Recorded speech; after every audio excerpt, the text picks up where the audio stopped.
அடுத்தது, nextly, இப்பொழுது உங்களுக்கு நான் ஒரு சந்தர்ப்பம் கொடுக்கிறேன். I want to give you a chance. நீங்கள் ஏதோ ஒரு அத்தியாவசியத்தோடு தான் இந்த ஸ்தோத்திர ஜெபத்துக்கு வந்திருக்கிறீர்கள். You all come with some kind of indispensable necessity. உங்களுடைய அவசியம் என்ன என்று கர்த்தர் அறிகிறார். Only the Lord God knows what is your true requirement. யோவான் 16ஆம் அதிகாரத்தின்படி, according to John the Gospel chapter 14, 24ஆம் வசனத்திலே, even in the 24th verse, கேளுங்கள் அப்பொழுது உங்களுடைய சந்தோஷம் நிறைவாகும். and you just ask so that your joy may be full. இப்போ உங்களுக்கு என்ன தேவையோ நீங்கள் கேட்க வேண்டும் கர்த்தரிடத்திலே. Whatever you need now, you have to ask your God. உங்களுடைய தேவையை கர்த்தர் நீங்கள் கேட்ட உடனே கர்த்தர் அதை ஆமோதிக்கிறார். When you just ask the Lord, immediately God will recognize it. ஒரு தகப்பனிடத்தில் பிள்ளை கேட்பது போல கேளுங்கள். You ask as a child is asking his father. பாருங்க, நெருப்பு கல்ல நெருப்பு உண்டாக்குவாங்க, பாத்திருக்கீங்களா? நெருப்பு கல்லில் with the fire stones they will be creating this fire. ஒரு தடவை அடித்த உடனே நெருப்பு வரவிட்டால் நிறுத்த மாட்டார்கள். And if strike it for once, if there is no fire, they will never stop with that. நெருப்பு பொறி பறக்கும் வரைக்கும் அவர்கள் முயற்சி பண்ணுவார்கள். Until the sparks of fire comes, they will be trying and trying and trying. கடைசியில் ஒரு அடி அடிக்கும்போது நெருப்பு பற்றி எரியும். Finally, when they make a final strike, it will be set ablaze with the fire. நீங்கள் கர்த்தர் உங்களுக்கு கிரியை செய்யும் வரைக்கும் அவரை கேட்க வேண்டும்.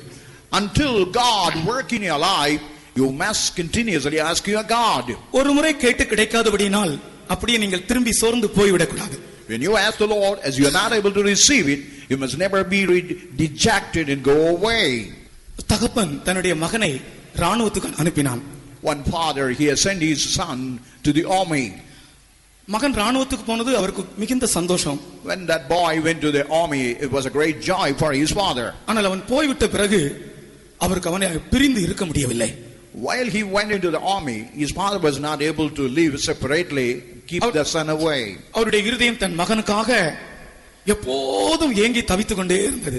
Even the heart of the father was continuously longing for that son. தன்னுடைய மகன் மேல் வைத்த அந்த அன்பின் நிமித்தம் அவர் என்ன செய்வாராம் தெரியுமா? எந்த பட்டாளக்காரங்களை பார்த்தாலும், காயப்பட்டவர்களை பார்த்தால், அல்லாவிட்டால் கஷ்டத்தோடு இருக்கிற பட்டாளக்காரர்களை பார்த்தால் அவர் எந்த உதவியும் செய்வாராம்.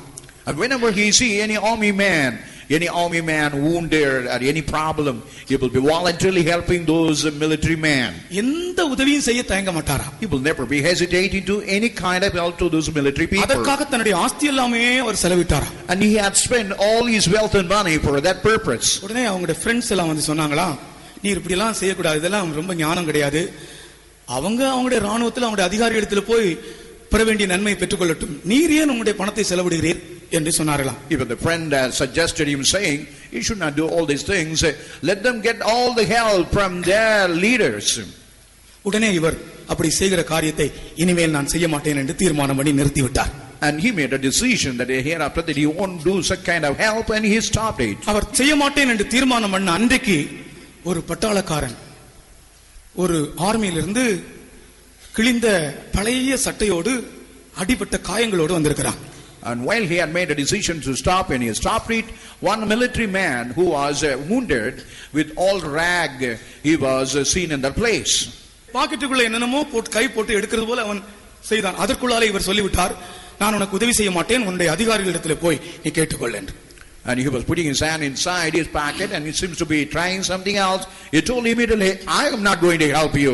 You just go and ask the help from your officials. அவன் போகவில்லை. He did not go away. அவன் பாக்கெட்டுக்குள்ள இருந்து கடைசி ஒரு பேப்பர் எடுத்து, ஒரு பென்சில் எழுதப்பட்ட ஒரு பேப்பர், அதை எடுத்து அவர் கையில கொடுத்தான். But finally he just took a slip which was written by the pencil, and finally given it in the hand of that father. அந்த பேப்பர்ல என்ன எழுதியிருந்தது தெரியுமா? What it was written in that slip of the paper, you know? அன்புள்ள அப்பா அறிவது. Oh dear father, what do you know? இந்த காகித துண்டை கொண்டு வருகிறவன் என்னோடு பட்டாளத்திலே ராணுவத்திலே வேலை செய்கிற ஒரு ஆள். The man whoever bear this slip is working along with me in the military. என் மேல் உள்ள அன்பின் நிமித்தம் இவனுக்கு என்ன உதவி வேண்டுமானாலும் செய்வீர்களா அப்பா, இப்படிக்கு உங்கள் அன்புள்ள மகன் சார்லி என்று எழுதியிருந்தான். And finally he written, But what all the help you could offer for this man, you do, and finally written by Charlie, your son. இப்படிக்கு உங்களுடைய அன்புள்ள மகன் சார்லி என்று பார்த்த உடனே அந்த பெரியவர் பண்ணியிருந்த தீர்மானம் எல்லாம் எங்கேயோ போய்விட்டது. When he saw it is written by his son Charlie, whatever the decision, the determination he made, everything fled from him. அவனை தன்னுடைய சொந்த வீட்டுக்கு கொண்டு போனார். He took him to his own house. தன்னுடைய மகன் படுக்கிற கட்டிலே அவனை படுக்க வைத்தார். He made him to lie down in the cot where his son used to lie. அவனுக்கு வேண்டியதெல்லாம் செய்தார். Whatever the work he and the needs he just did for him. கர்த்தருக்கு ஸ்தோத்திரம். Praise to the holy name. உனக்கு வேண்டியதெல்லாம் செய்யும்படி இதோ அவர் காத்திருக்கிறார். Whatever the need you want to do for you, he's waiting. கேளுங்கள், அப்பொழுது உங்களுடைய சந்தோஷம் நிறைவாகும். You just ask the Lord and your joy may be full. சில நிமிஷங்கள் நீங்கள் முழங்காலில் நின்று உங்களுடைய தேவை எதுவோ, அத்தியாவசியமான தேவை எதுவோ அதை சொல்லுங்கள். பரலோகம் ஆமென் என்று சொல்லும். You just kneel down and say all your indispensable need. Even the heaven would say yeah and yes to that. சொல்லுங்கள், இருதயத்தின் ஆழத்திலிருந்து. You say from the depth of your heart. உன்னுடைய அத்தியாவசியம் எதுவோ உன் தேவனிடத்தில் அதை சொல்லு. Whatever the indispensable need, you just say to your God. சத்தமாய் சொல்ல வேண்டும். You have to say with a loud voice. பரலோகத்திலிருந்து ஆமென் என்கிற ஒரு சத்தத்தை நீ கேட்பாய். Now hear from heaven, amen.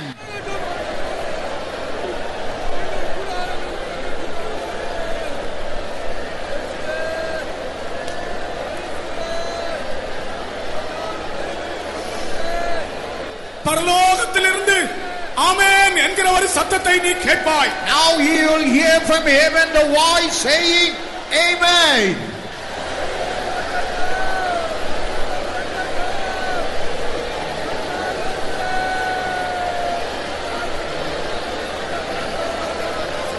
Hallelujah.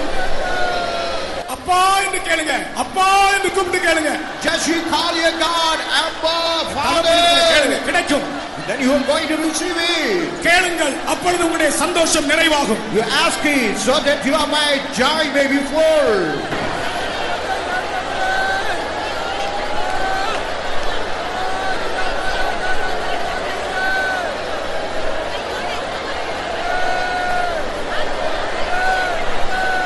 அப்பா இயேசுவே,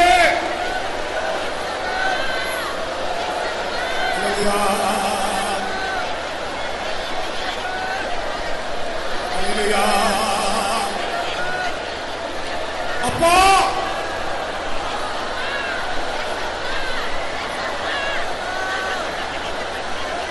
பரலோகத்தில் இருந்து ஆமென் என்கிற ஒரு சத்தத்தை கேட்கிறாய். And you hear the voice saying amen.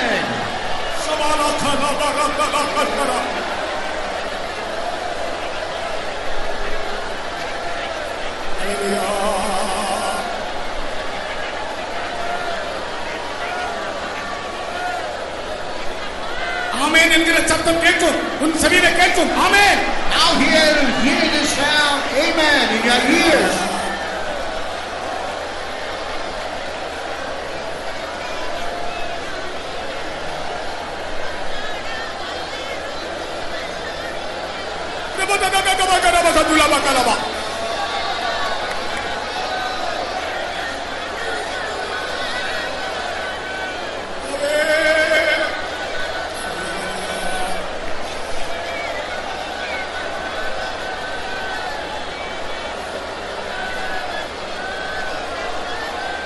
அல்லேலூயா.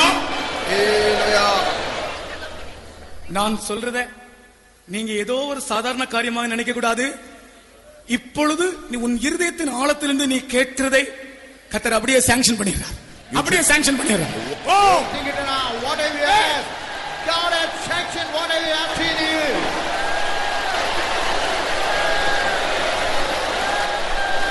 அல்லேலூயா.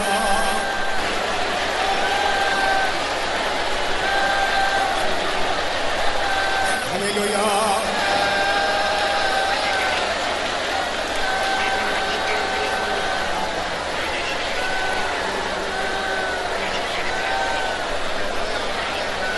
கேளுங்கள், அப்பொழுது உங்களுடைய சந்தோஷம் நிறைவாகும்.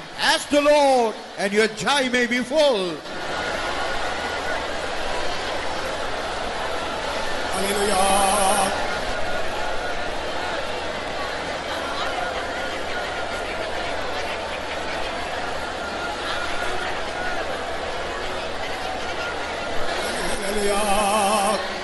Hallelujah.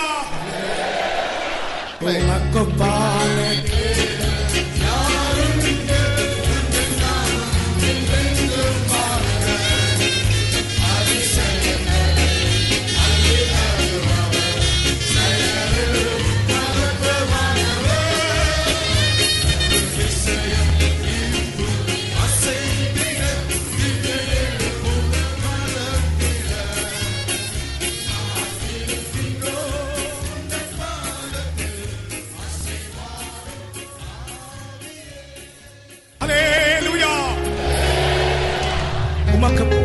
தேவன் யார் உண்டு? Is there any God is equal to our God? அவர் அதிசயங்களை செய்கிறவர். And he is the Lord who is doing miracles and wonders. நம்முடைய வாழ்க்கையிலே அதிசயங்களை செய்கிற தேவன். And he is the Lord who is able to do wonders and marvelous things. இப்பொழுது நீங்கள் கேட்டதை கர்த்தர் ஆமோதித்து உங்களுக்கு பதில் தந்திருக்கிறார். And God had sanctioned you and given all the needs. உங்களுடைய ஜெபத்தை கர்த்தர் கேட்டிருக்கிறார். And God heard your prayers. அது அவருக்கு பெரிய காரியம் அல்ல. It's not a great matter for God. அதற்கு ஆமென் என்று சொல்லி இருக்கிறார். And he had said amen to all your needs. கொஞ்ச நேரம் கர்த்தரை துதிப்போமாக. Let us for a few minutes praise our God. ஜெபத்தை கேட்டபடியால் துதியுங்கள். You praise God for he heard your prayers.